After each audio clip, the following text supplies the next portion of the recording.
Hello everyone, welcome back to The Business of Show Business with me, Jamie Boddy. And today I'm joined by an actor who is also a business owner, and that is the lovely Ellie De Rohan.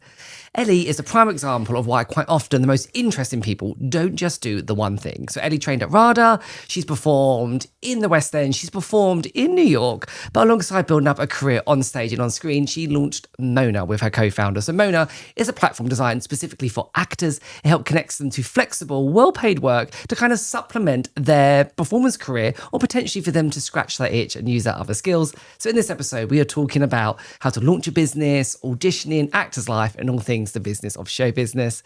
Ellie, welcome. Happy podcast day. Happy podcast day to you. Thanks for having me. No worries. It's the best day in the diary, really, I we should agree. say. So quickly, we met at Actors Pro Expo, so we should give a shout out to that lovely expo. And you staffed that, actually, I've just found out, with Mona. Yes, we did. Felicity got in contact through LinkedIn, who runs Actors Pro Expo.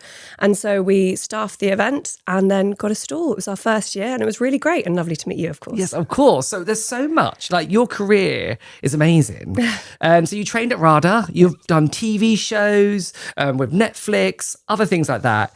But that's not a straight line going from RADA to New York to Netflix. What was life like if we rewind to you graduating RADA in 2017? Yes. And then what your life looked like? Tell us. Well, 2017, it feels like it's nearly 10 years, which Yeah. is a bit mad. I think I'd gone straight from school. So I turned 19, I think, on the first week of RADA. Gosh, and you were like, I want to whip around for my birthday. Yeah, now. exactly. I was like, everyone to the pub. But I think when I first left, I was just so young. So I was quite bright-eyed, bushy-tailed and had no idea what to expect from both adult life and the industry. So I think now, 10 years on nearly, I feel a lot more confident in both the industry and in myself. Yeah. So your career has seen you in Death on the Nile, Anatomy of a Scandal, and then you did Kenneth Branagh's King Lear in the West End and in New York. Yeah. What was that experience like? Because again, to do a show in the West End, dream, and then for it to just casually transfer to New York, were you like, am I being punked? Like, what is this? It did feel quite like that. I mean, I have not had a straight line career in any way. It's definitely been one of the biggest highlights. Until this moment. Until this moment, of course, until being on this podcast. And now I can retire, really. Yeah. I have been very fortunate. Kenneth Branagh was president of RADA when I was training there. And he, throughout his presidency, everyone in their third year got to audition for him and the casting director, Lucy Bevan, in their final year. And we did a Shakespeare monologue.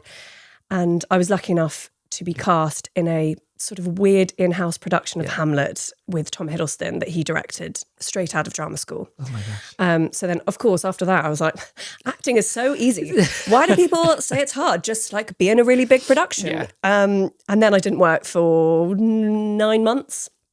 So I have a pre-standing relationship with Kenneth, which has proven very fortunate with lots of his film productions and his mentorship. But Lear was definitely the biggest thing we did together. We always sort of knew that New York could be on the cards. And then Ken, on our final warm-up, played Frank Sinatra, New York, New York, and was like, we're all going. And so it was a big celebration. But weird to return to a show after, I think it was an 8-month gap, a 9-month gap. Gosh. Between, I can imagine he was like Oprah and was like, you get a car, you go to New York, you go to New York. Exactly. Yeah, it was. It did feel like that. It was quite amazing. Yeah. And, New York's an incredible city. Yeah. And getting to work at the Shed Theatre, which is like a new, very modern venue, was very different from working at the Wyndhams here in the West End, but both equally as wonderful. What was very interesting about that journey is that you were that unicorn. And what I say about drama school, you leave straight into a show. You are the shiny unicorn. But then literally on the flip side of that, you then felt I've not got a job, I'm unemployed. And because maybe New York was there, that may potentially impacted your audition process as well, because you're thinking, if that does go to New York, I want to go. Totally. So you've kind of felt both those extremes within that first year of graduating. Yeah, it was quite mad. So, I mean, after Hamlet, I didn't work for a very long time until Ken actually kindly put me in a small role, which was my first time on set in Artemis Fowl for Disney.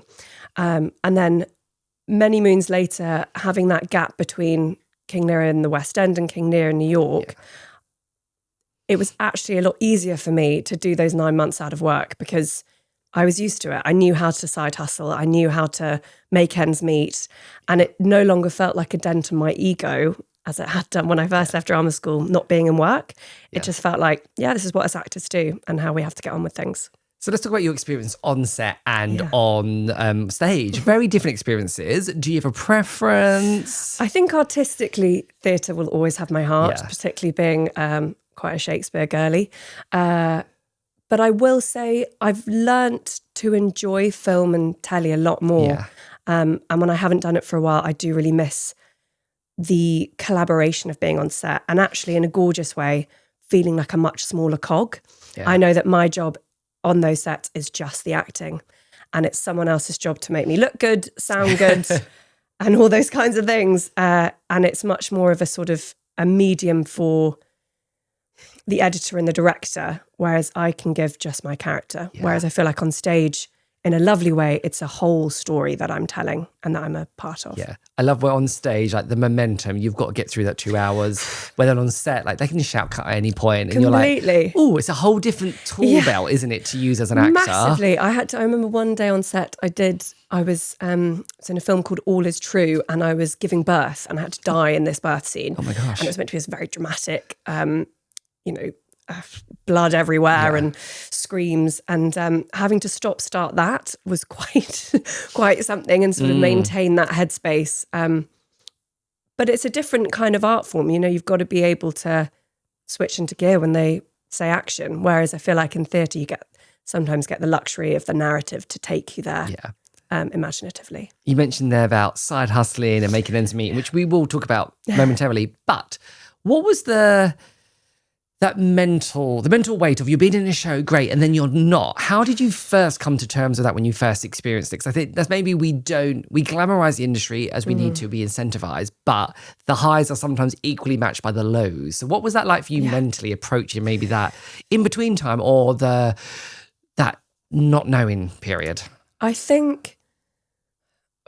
do think my career, because it has had such highs and such lows, I've worked with some incredible people. I will never forget. One day I was on set with Judi Dench doing a scene. Dame Judi. Felt very honoured. I actually got one of the biggest starstruck moments I've had. Forgot all my lines. But the next day I was nannying and running around after children, cleaning up after them, and the dichotomy of that and mental shift, I think, allows me to have hopefully a longer career, because I think it's all part and parcel of trying to be in this industry. And London's expensive if you want to live here. I remember I've barely been recognised, but a couple of times that I was working behind a bar at the Royal Albert Hall, and it was just after, I can't remember, something had been released, and someone went, "Oh my gosh, are you Ellie De Rohan?" And I was like, "Yeah." And she was like, "What are you doing here?" And I was like, "Paying rent." That's just, it's part of the, ego-wise, it hurt at the beginning. Yeah. But now, in all honesty, I don't know many actors that don't have to do it. So I think the more we talk about it and the more we share the knowledge and how to survive, the easier it'll be on everyone. Because the goal is to create work, is to perform.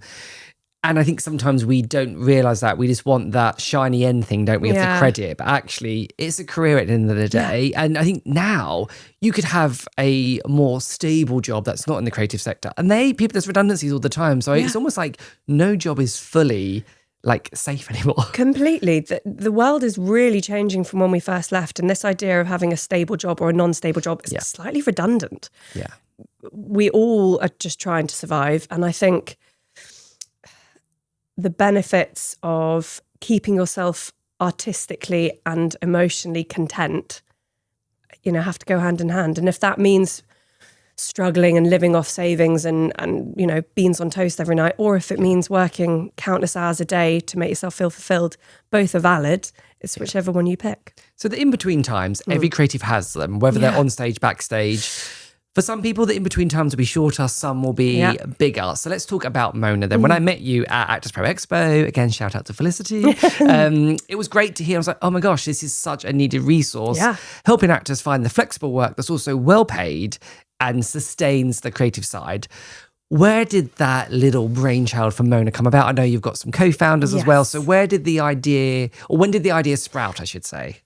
So my two wonderful co-founders, Billy and Charlie, it was really Billy's brainchild. He is not a creative. He had a background in recruitment, but the three of us go way, way back. I've known them most of my life. And he had, with the background of Brexit and COVID, the hospitality industry was really suffering. And as was, the creative industries, nearly all my actors were out of work, actor friends, and he had loads of contacts within the hospitality world looking for good workers. And I said, well, I know nearly all my actor friends have countless years in hospitality. Let's set this up. And it sort of just grew from there. And I think the growth we've had over the last 2.5 years is nearly 3 years actually, is down to the caliber of the workforce. Actors are the best. And if you treat them well and give them that flexibility, they reward you with hard work. The soft skills that performers have, I just think that tool belt, oh my gosh, it keeps going. We can pick anything up. We can charm anyone. Exactly. And in the world of customer facing roles like hospitality or promo or whatever it is, our skill set is second to none. And that's half the reason I wanted to set it up, is because I had done every single side hustle. I've worked for all the agencies, I've nannied, I've tutored, I've worked at a pub, I've worked in a bar, I've everything. And yet I was being paid the same amount as someone who was sat on their phone saving money for Thailand. He was 18 and I was 24. I'd worked in the industry for 5 years and yet we were both on minimum wage, and it just didn't seem fair. We deserve to be rewarded for the skill set we have. I think that's the thing, because I think performers or creatives, again, because there's some amazing people that are on the other side, whether they're writers, producers, directors, coming up as well. They give so much, because there's so much pride in our work. And also, let's think about it, we're quite we like to be liked. So we want to do the best we can. And then so if you're on a job and someone doesn't, or you don't get that type of applause, and what I mean, you don't get that positive feedback, you're like, I'll try harder. So that's why they thrive, I think, in those adjacent jobs, the side hustles, side careers. So what type of careers come through Mona then? Let's talk about the platform. Because again, it's not just, you don't just plug that gap anymore of actor job. But what type of jobs are on there? Or what jobs do you think resonate really well with creatives? So as with everything, it's horses for courses. But hospitality is our bread and butter, because most actors have a background with it and we're all really good at it. It's about charm and skill and all that kind of stuff. But since then, we have grown into the worlds of promo, brand activation, TikTok live hosting, content creation, tour guiding, anything in front of people, actors are generally brilliant at. So I'm really excited to see where else we can expand into. So for you now, launching this business 2.5, 3 years in, what is the sell like of a performer to one of those jobs? Because again, because I think actors, performers, they are, in a way, it's like, oh, glamorous press night shows. But on the other side, it's like they could be considered flaky, too animated, whatever it is. So what is the sell like of going to these companies? It's weirdly, I think because I am it, that sounds really silly. I know Mona's a good idea because if I didn't run it, I would join it. And when I'm going in and pitching to clients with Billy and Charlie, it's slightly easy to sell actors because we're brilliant at what they do. We just need flexibility. And that's where Mona helps. I think I have so many applicants of actors who say, I'm trying for a job at a pub, but they don't want to hire an actor. So I'm having to lie if I get an audition or pretend I've got a doctor's appointment. And that just shouldn't be the case. We should be allowed the flexibility to pursue both and to be able to pay our rent whilst having time to audition. So Mona can help, if you get a last minute audition, we'll fill that shift for you. We'll be that middleman to help smooth the client and help you. I always say to the clients that we're pitching to, we guarantee professionalism, presentable and personable. That's where actors shine. We like to show up for people and we like stepping in as an understudy last minute and picking things up, or serving a room full of very high-end individuals with a canapé tray and feeling that role. And if you feel like there's a company behind you supporting you that has your back, you'll perform better. You won't just be sat in the corner grumpy pulling pints. You'll want to do a good job. I wish I had known at college what exactly freelance meant. It doesn't necessarily mean 100% of your income and work is freelance. It could be you are that lucky person. It could be that you are part-time somewhere else, part-time freelance. It could be that you freelance around full-time job, around care commitments, whatever it is. So it sounds like Mona is that kind of sweet spot there where you almost cater it to each performer individually. Exactly. How do you vet? Oh, sorry, cut you off. No, That please, was no, come on. So you've got over 1,000 actors on your books. Yeah. How do you vet them, or how do you find the right jigsaw pieces? That's a great question. It's me, really, and it's an instinctual thing. But so they apply via the website. And luckily, we've never really had to put any advertisement into sourcing actors because, shock horror, there's a lot of us out of work. What? I know. And word of mouth spreads. If you treat people well, they'll tell their friends. So after they've applied, I will sit down on a Google video with them for about half an hour, not just chatting about their CV, hospitality or whatever wise, but talking about where they went to drama school, what drives them, what they're hoping to do in the future, and really getting an instinct for who they are as a person, I hope. And then it means that when it comes to putting people on jobs, everyone at Mona gets to pick which shifts they apply to. So you get to decide if you're free that day or can go to that postcode or whatever it is. And then we look through the applicants and I go, oh my gosh, yeah. I remember Jamie, he's worked at private members clubs before as a cocktail waiter. He'd be so brilliant on this event because I know that it's a similar environment or whatever it is. Or even if it's just an instinctual thing, I go, they were so charming and they turned up on time to my video. They had set it up all up nicely. They were interacting with me really well. I go, well, that's clearly how you'll turn up for the client. So brilliant. You get, 10 out of 10. I was lecturing at university yesterday, and one of the things we did was when we talk about creative careers and other sectors, whether creative marketing, journalism, and so on, I looked at their CVs of their non-performance jobs, and I helped them unpack, like, if you've worked at a bar, if you've worked at a supermarket, if you've worked at a library, there are so many skills in that actually you can pick out and put them in other jobs. But I think as performers, we equate our worth to time on stage. Totally. And that's not the case. And there's a charity called Dancers Career Development who help fund dancers train.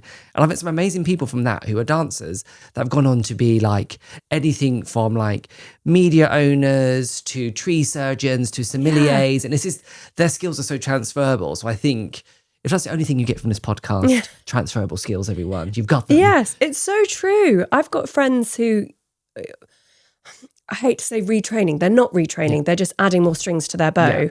A dear friend of mine we met on a side hustle job doing kids' parties and we're really good mates. And he is now doing a plumbing course because he can facilitate that around the acting. I've got friends that have learned how to sign because they know that they can be an interpreter, or we have so many skill sets. If it's to do with whatever your instinct is as an actor, there's probably a side hustle that can utilize those instincts well. So let's talk about you running the business now. First of all, what were the hurdles? And then second of all, what business skills now do you implement or use as an actor, or would say all actors, you need to start viewing yourself as a business? So hurdles wise, there have been a few, but I will say I think going into business with people you love and trust is everything. Billy, Charlie and I are always honest. I think working in a 3 is always great because there's always a tie break.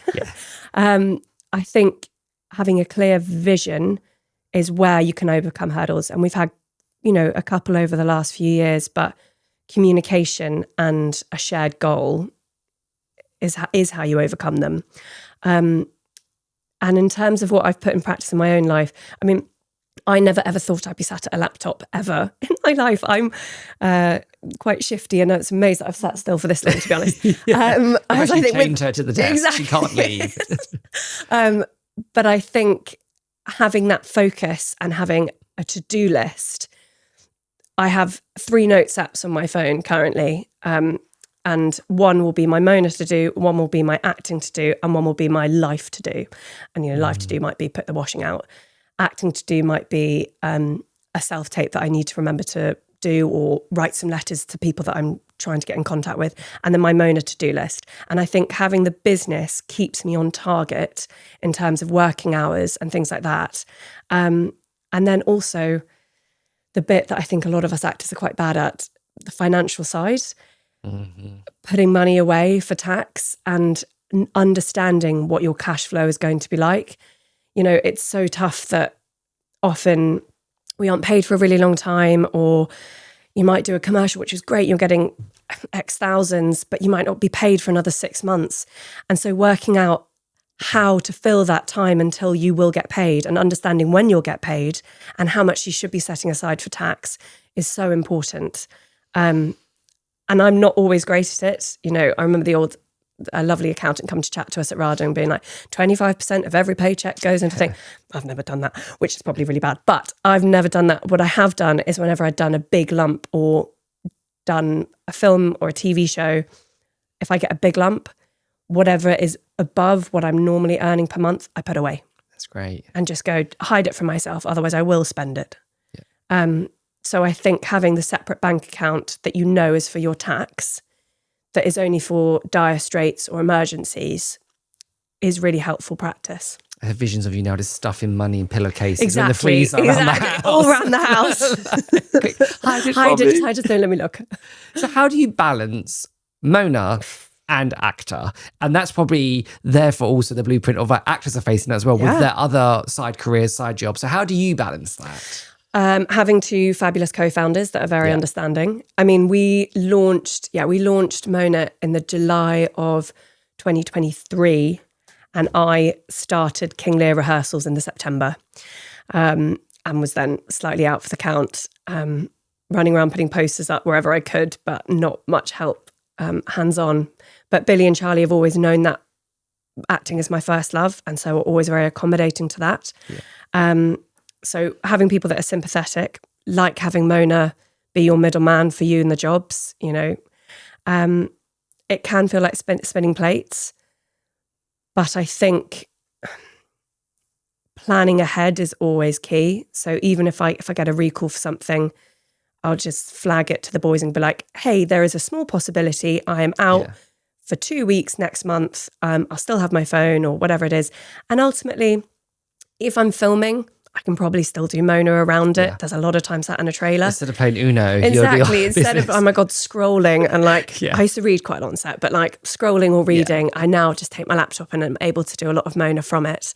But yeah, when I'm in a show, particularly in rehearsals, as actors know, there's just no time. So I think having sympathetic co-founders and an ability to wear multiple hats, as we all can, because we all play roles. Saying there about Mona being the middle person, do you think with creatives there's like a slight disconnect or understanding of relationships? And what I mean by that is sometimes we think an agent or producer or director's got the power and we slot in. Totally. So again, trying to claim our own power. But like with those survival jobs, parallel careers, however we like to phrase it, it's maybe you want to try and find someone that supports you and is understanding, as opposed to thinking, oh, this is just... Is that maybe a fair thing to say? Absolutely. I'd worked for loads of agencies where I just sort of felt like I was a body holding a tray, or there was no celebration for the skill set. So if I got an audition, I was like, well, I don't really care about them. They don't really care about me. So it doesn't really matter.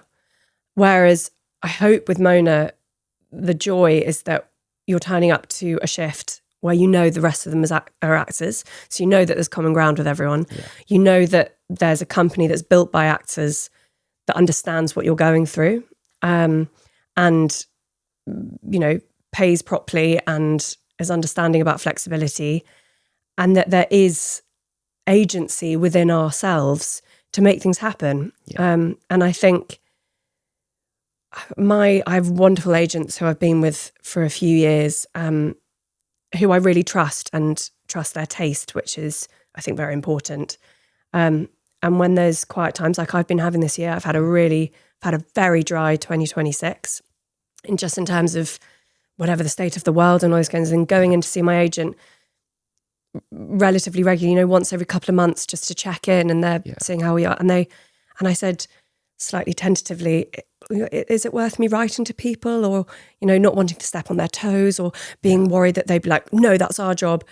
And my agent was like, what a good idea. Here's personal touch goes a long way. Here's who you've been auditioning for recently. Here's who's given you good feedback. They might probably be people to touch base with.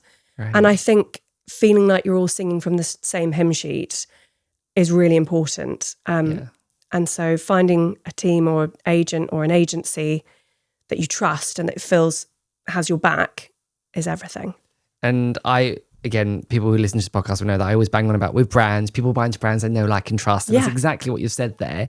Touching on that relationship with agents, we get a lot of newer or like fresh grads or newer people into the sector who listen, who like, it's like, oh, how do I get an agent? Like, what do I do? You spoke very positively there about your relationship. Yeah. Can you maybe talk about what you enjoy about a positive relationship with an agent? So maybe someone listening thinks that's what I need to get. Not necessarily I need that agent, but I need that rapport or that feeling. Totally. And I remember I thought being at RADA, and to some extent it is obviously true, RADA itself is a brand and it pulls in a clout of certain whatevers. But I really struggled in my third year. I didn't get signed until my showcase at the very end of the year, and everyone else was going for meetings and going for this.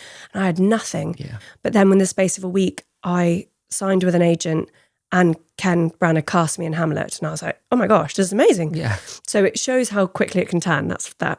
But then I was with an agent for a few years and it just wasn't right. And I could feel it wasn't right. But I was so scared of upsetting them, upsetting anything, But I think the world is different now. And I don't think it is always necessary to have an agent. I think finding someone, as I said, whose taste you trust. So my agent will call me, which number one, I love. If it's something good, they will call to say, hey, there's this, you're going to take for it, rather than an email. They'll follow up with an email. Nice. But a call goes a long way for me. And they'll say, oh, script's a bit dodgy, but the director's really good. Or your part's really small, but it's getting you in front of this casting director who I know is casting this in a bit. So it feels like, again, it's not just willy-nilly that they're sending me out and stuff. It feels targeted. So that's really important for me. And I'm very lucky that my agent works as like a co-op.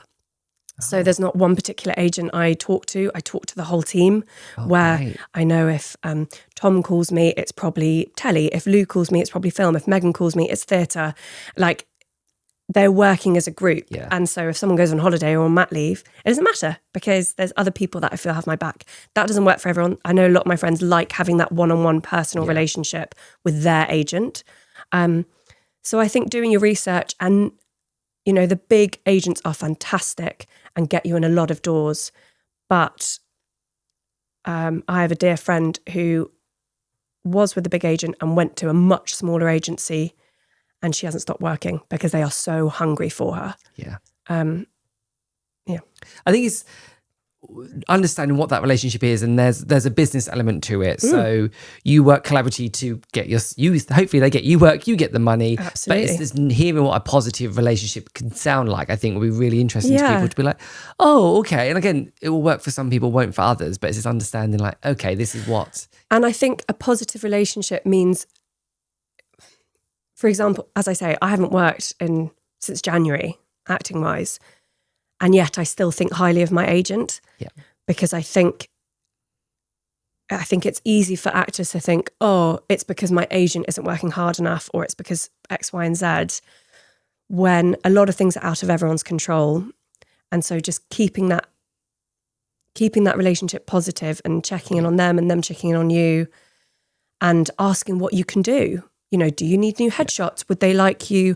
I was doing a singing lesson the other day, so I taped myself doing a song and sent it to them. Was like, oh, if anyone's ever looking for a singing sample, and they're like, fantastic, sounds amazing. What a good thing to do. Thank you. You have more agency than you think to keep yourself artistically fulfilled.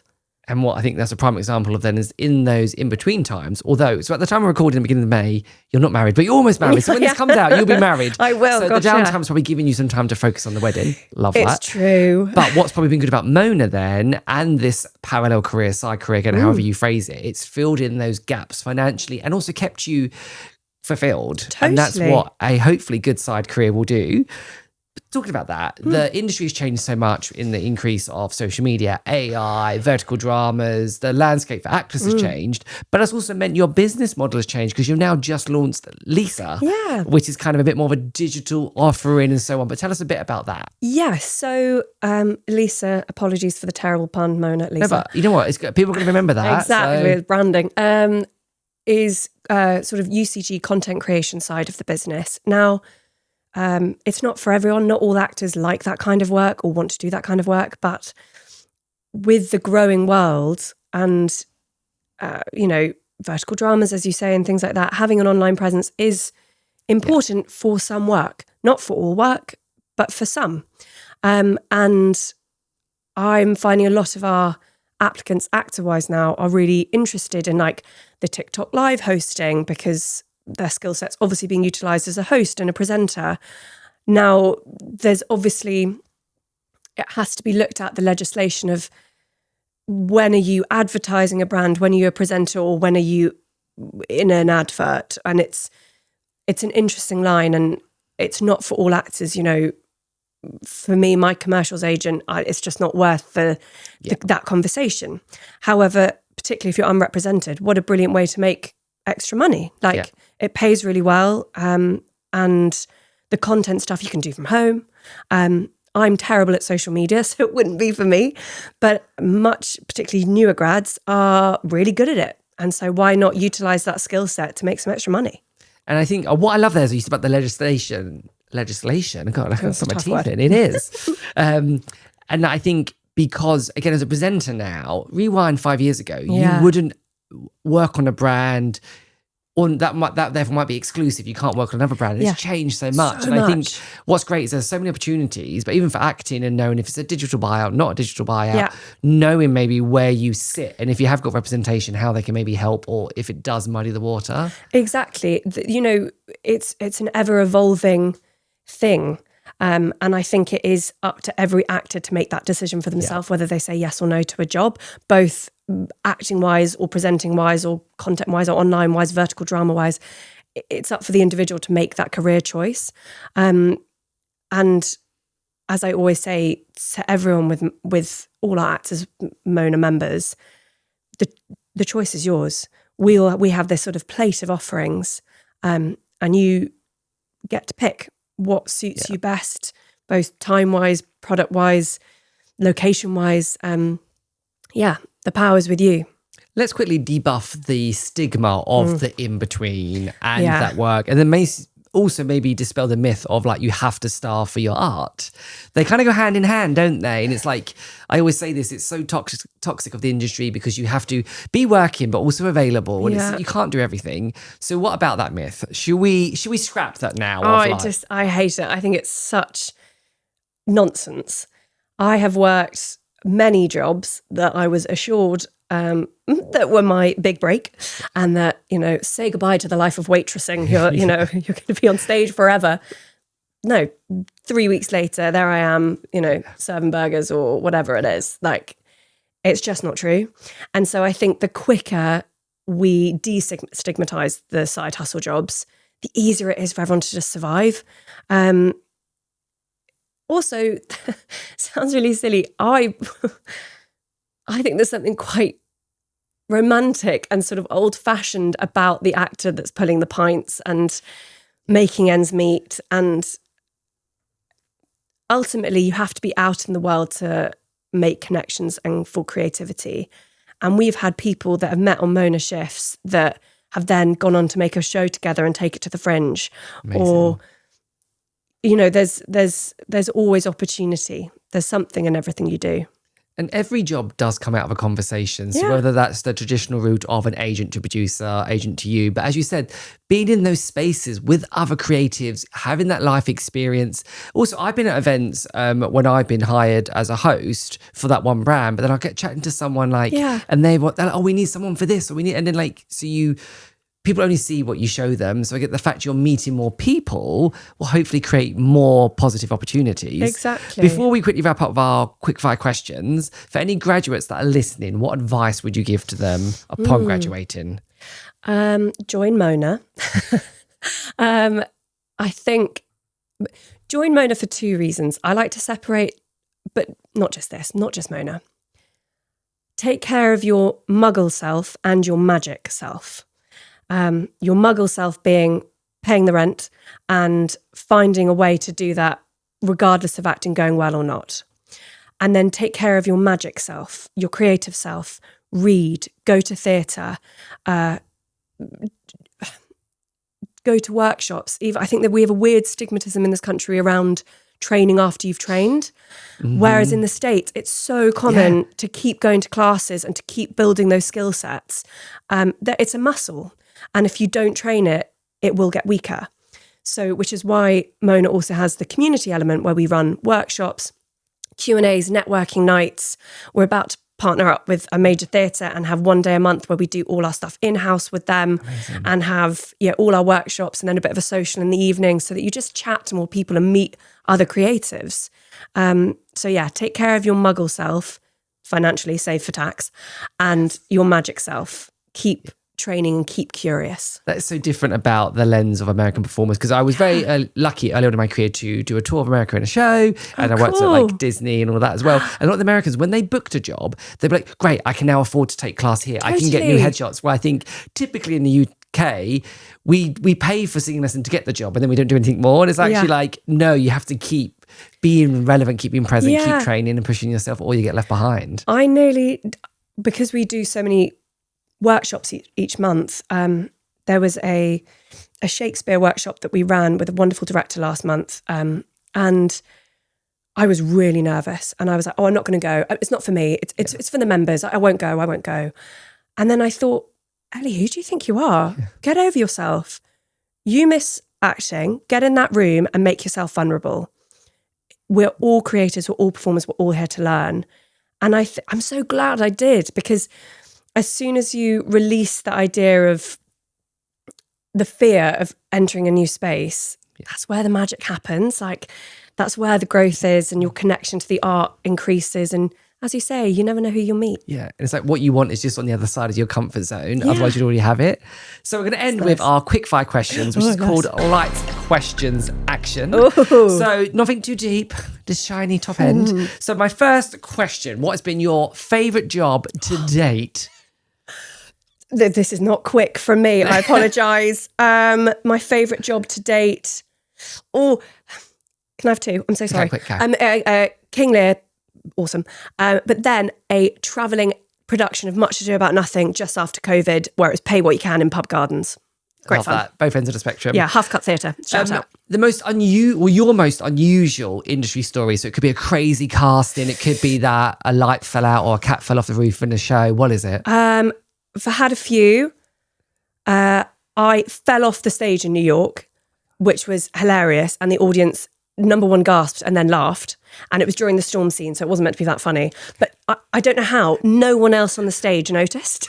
And so they just saw me climbing back on. Like the girl from The Ring. Yeah, literally like clambering back on, and like it was set in Neolithic Britain in my like fur. And my dear friend Joseph Closter, who was playing Gloucester, was like, what are you doing down there? I was like, I just fell off. It's a choice. It was a choice. And so that was very funny. Were you like, the healthcare over here is real expensive? Real expensive. I was like, don't die. It's a lot if you die. What was it like actually working with Kenneth Branagh? What was it like? He's the best. He, not only supportive-wise and mentor-wise, he is one of the most generous people to share a stage with. He's ready to receive ideas and for you to really play with him. He's a very special man and such a talent that I just learnt so much. His craft is exceptional. What was the very first production or professional show you ever saw? Ooh. I remember seeing a performance of Evita when I lived in Germany, in German, which I'm not sure I quite understood, but I've definitely enjoyed. And it was exciting, and lights were on, and my parents were always very good at taking me to local theatre, which has shaped everything for me. We must say, because we've not spoke about Germany, but it was local because you lived in Germany. I lived in Germany at the time. Was it? Yeah, it wasn't.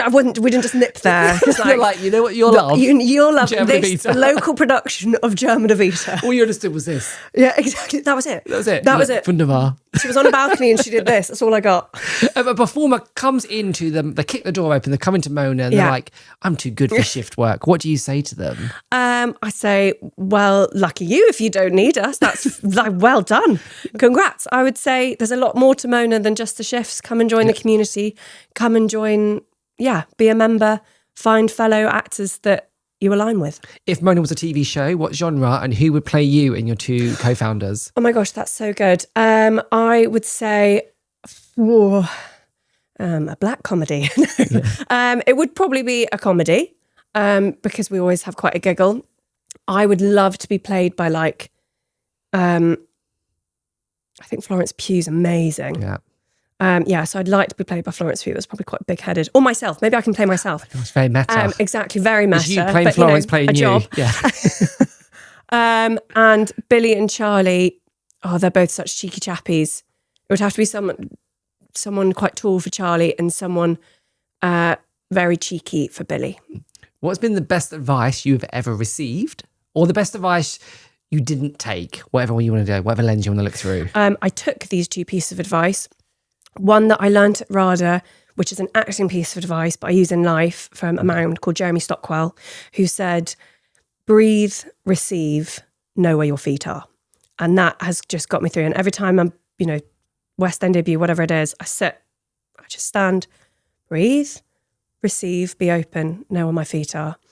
And the other, Kenneth Branagh told me when we were rehearsing Lear, he said, the work is serious, it's not solemn.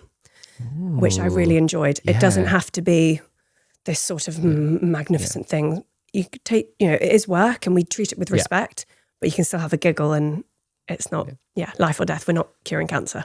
Do you know when you didn't know where your feet were? New York, when you were off the stage? When I was off stage, falling in the air. Oh my God. What do you do in your spare time when you're not at Mona or acting? What do I do? Oh, I'm so boring. I love seeing mates, going to the theatre and going to nice restaurants. In fact, I'm going to Omar tonight in Borough and I'm very excited to try it. I've got a little baby niece and I spend a lot of time with her because she's the best human. What would be your dream production, TV show, theatre, film to be in? It might have been finished, but what would be your dream production or show? There's still a lot of parts in Shakespeare I want to play. It's quite sad. I think I realised the other day that I have now aged out of Juliet, so I'll never play her. Nice. I know.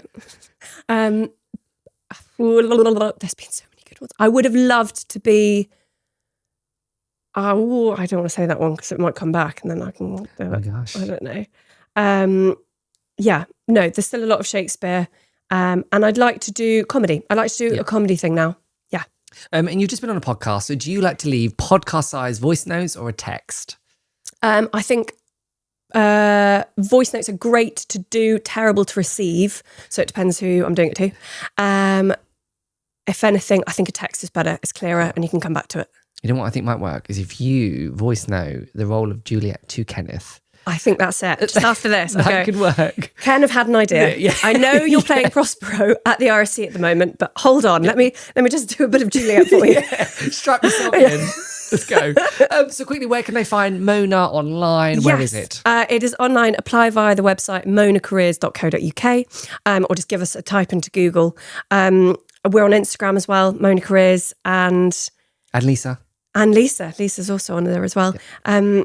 And we're making a bit of a name for ourselves. So hopefully we're not too hard to find. Yes. All I have to say is make sure that you leave a comment and subscribe wherever you watch or listen to your podcast and stay tuned for more episodes.